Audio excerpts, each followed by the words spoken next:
Dualchainntean SpeakGaelic son Sàsar.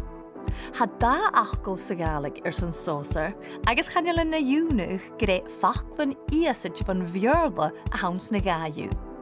Sé flacht a chanas na leosich. Flacht. Agus flattichin, ma ha cór is naun. Flattichin. You were flat cúdeach an na níle. Arain is a géalh. A thuileag tuamh siar agus séir siarach rás, agus tuamh séir chachtah. Agus ha flechtachge an an tíirich. Flecht.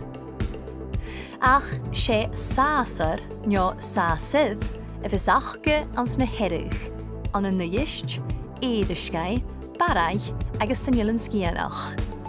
Agus channelan sin ach blasit gin bhearst Dualchainntean a dúir SpeakGaelic.